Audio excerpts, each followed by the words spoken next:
So back in 2009, the Australian government said they were going to wage war on the bikies here in Australia. So in 2025, did that war work and eradicate the bikies, or is there no change? All I have in this world is my laws, my word, and I don't break them for long.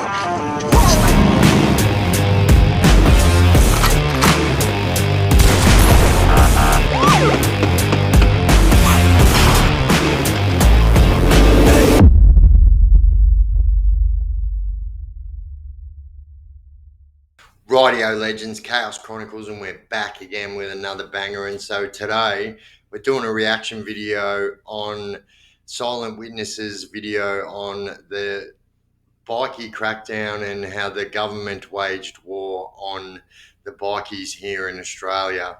And it kind of seems like government zero, bikies one. But anyway, before we get into it, guys, if you haven't already subscribed, please jump down there, shoot me a subscription. That'd be absolutely appreciated. And if you smash that bell icon, you'll never miss any of my videos again. Alrighty, well, let's get into it. So I guess, you know, this all started, back in 2009, as you will hear in this video, where South Australia started to wage war against a certain club. And then it wasn't until 2013 where the Queensland government were the first state to kind of make all these bans and laws against outlaw motorcycle clubs, which didn't just affect the bike clubs, it affected the general public. So people were getting in trouble for things for having absolutely no affiliation with bike clubs whatsoever.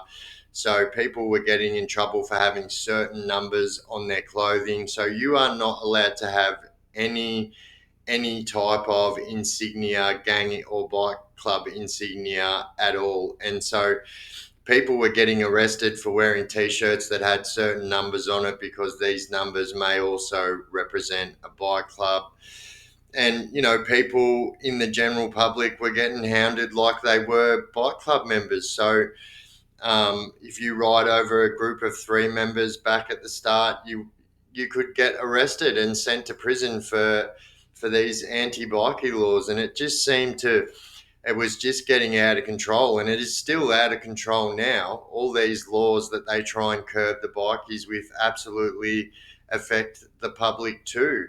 And I guess, fast forward all these years, what has it really gotten to? Has all of these laws that they've done made any difference whatsoever? If you ask me, I say it hasn't. All it's done is pushed the bikies more underground than they were before.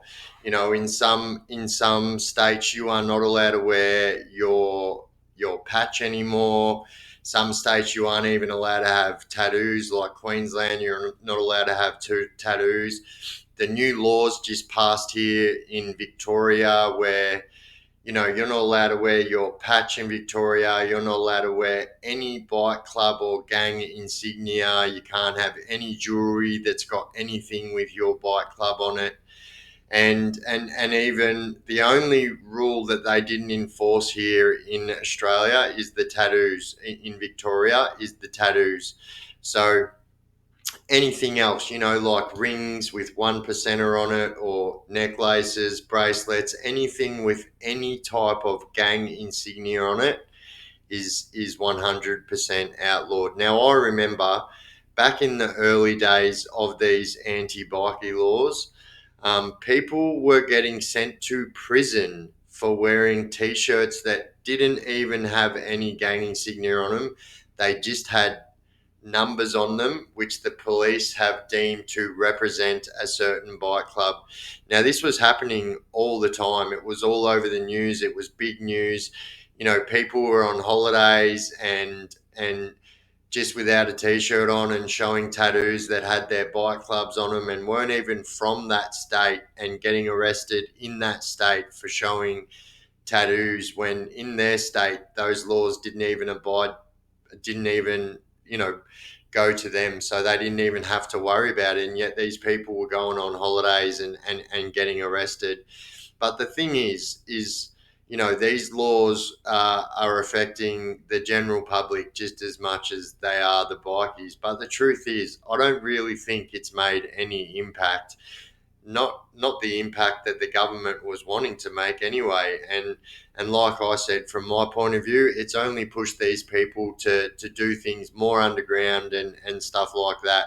But anyway, we'll take a look at this reaction video and let me know what you all think. Questions are being raised over the ambulance service's response to the deadly bikie brawl at Sydney Airport.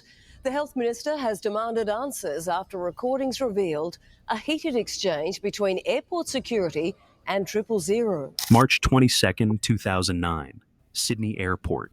A man beaten to death with a metal bollard, horrified passengers diving for cover. 12 Bikie gang members brawling in broad daylight. One death changed everything. Within weeks, Australian states declared war on motorcycle gangs with laws so extreme they'd later be called unconstitutional. What happened next wasn't what anyone expected. This wasn't just about stopping violence. These laws transformed Australia's criminal landscape, displaced entire gangs across state borders, and created consequences nobody saw coming. Here's how Australia's anti-bikie legislation became one of the most controversial crime-fighting experiments in the Western world. The catalyst was brutal and public. Anthony Zervas, 29, was bludgeoned to death at Sydney's domestic terminal after Comanchero and Hells Angels members encountered each other on a Melbourne flight, texted for backup, and turned the arrivals hall into a battlefield. The fight lasted approximately 15 minutes, ending at 1:45 p.m., when Zervas lay dead on the airport floor.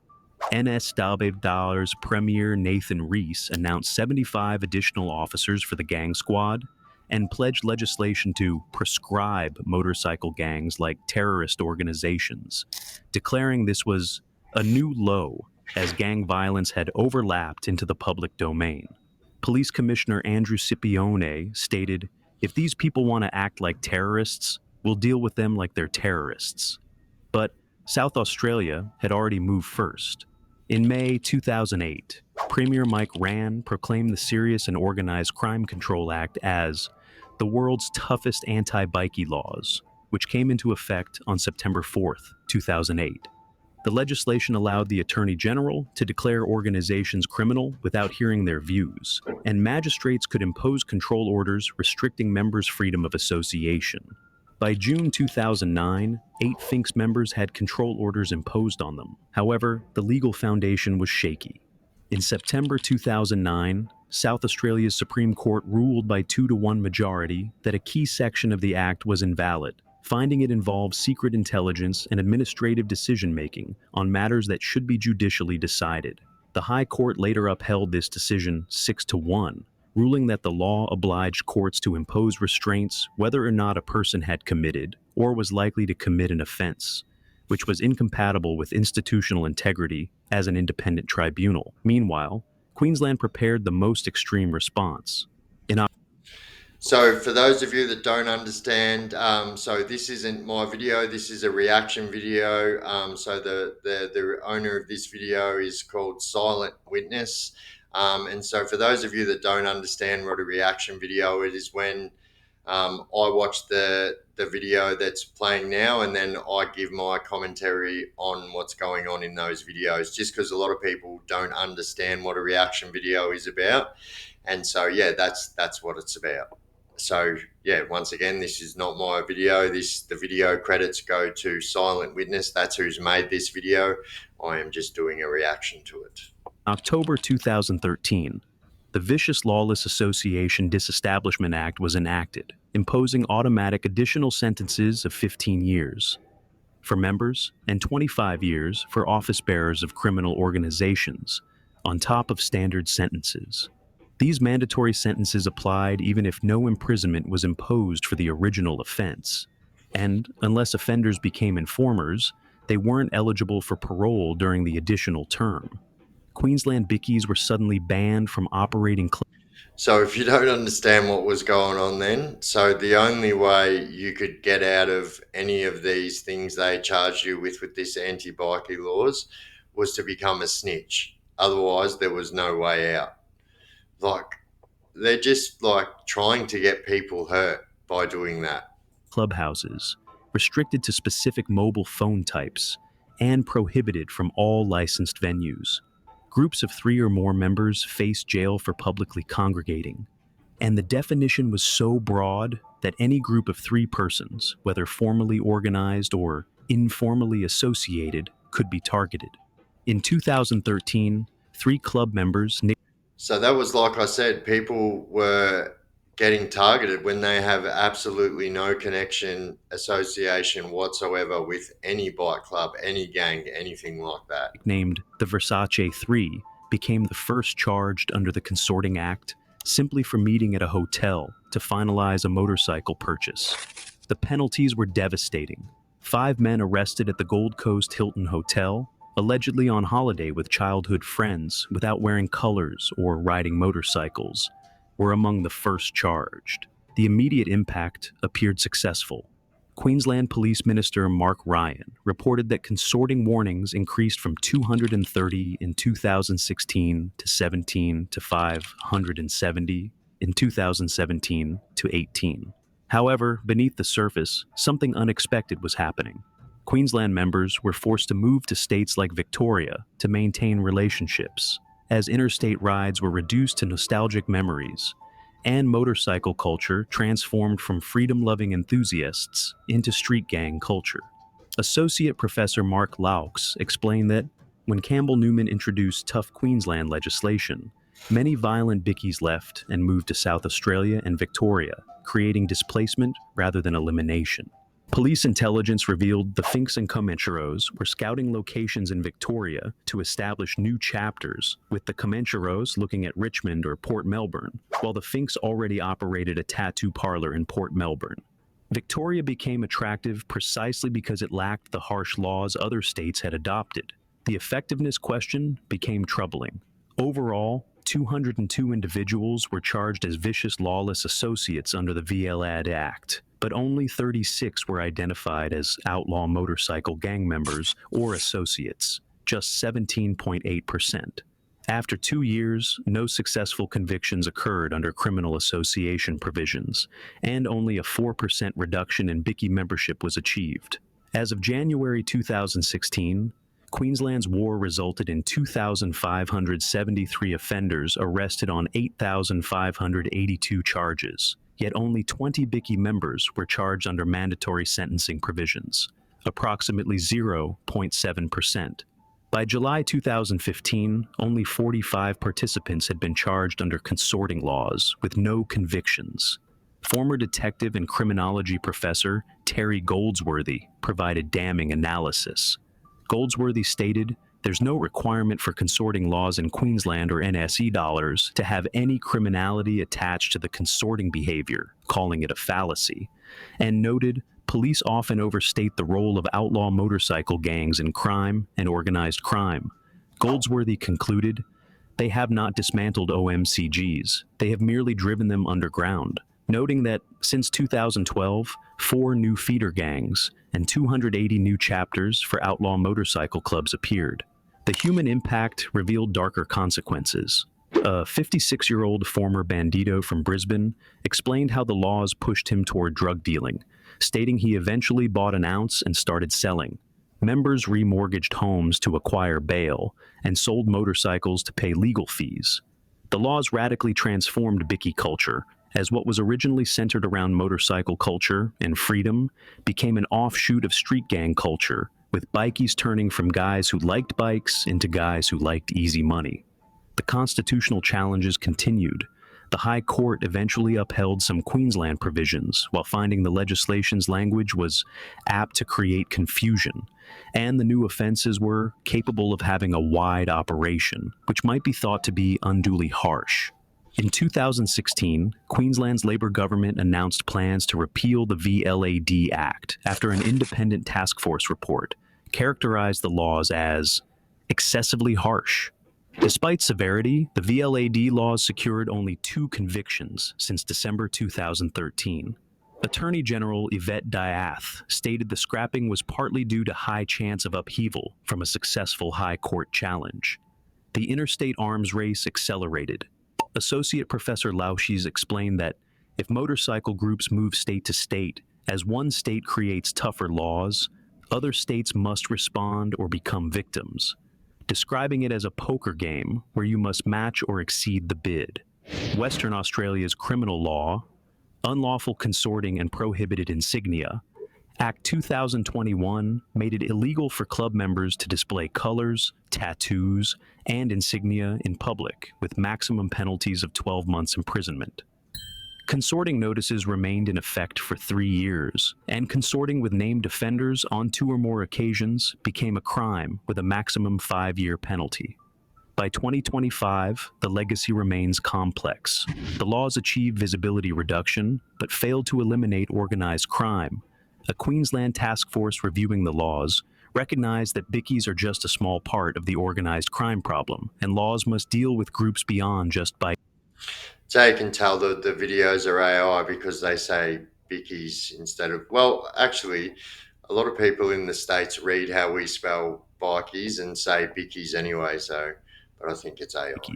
The nature of organized crime had become more fluid, outpacing legislation designed for rigid structures. Australia's anti-bikie laws became a cautionary tale. Born from genuine horror at public violence, they created a legal framework that displaced rather than destroyed, radicalized rather than reformed, and swept up hundreds of non-gang members while missing their primary targets. The Sydney Airport brawl sparked legislation so extreme it challenged constitutional boundaries. Yet, the fundamental problem persisted. The bikies adapted, moved, and evolved. The laws that promised to crush them instead transformed them into something more dangerous, less visible, more sophisticated, and deeply underground. Sometimes the cure creates problems worse than the disease. Well, there you go, legends. Well, yeah, what do you guys think? Because I definitely think that it was an overkill. There was no need to go that hard on all of these laws that are making zero effect. And it definitely looks like it is, bike clubs 1, government 0, because like Silent Witness said in that video that these clubs are continuing to grow and more clubhouses are going up and memberships are flourishing. So if you ask me, it was an absolute failed attempt. And the main people that suffered out of this were the general public who had nothing to do with bike clubs or anything like that. Like tattooists had to close down their tattoo shops. There was like bike shops had to shut down their bike shops, and these people had absolutely nothing to do with bike clubs. So I think that it was an absolute overkill, and yeah, it had zero effect. Let me know what you guys think in the comment section, though. It's always good to hear what you guys think in the comment section. And yeah, I have been the Chaos Chronicles. You guys have been absolutely awesome. And yeah, if you've got any other videos you'd like me to do a reaction to, chuck it in the comment section. I'll do my utmost best to get around to it. And as always, if you haven't already subscribed, guys, jump down there, shoot me a subscription. That'd be absolutely appreciated. And if you smash that bell icon, you'll never miss any of my clips again. I have been the Chaos Chronicles. You guys have been absolutely awesome. And as always, again, don't do drugs and crime and you won't end up in prison. Weird.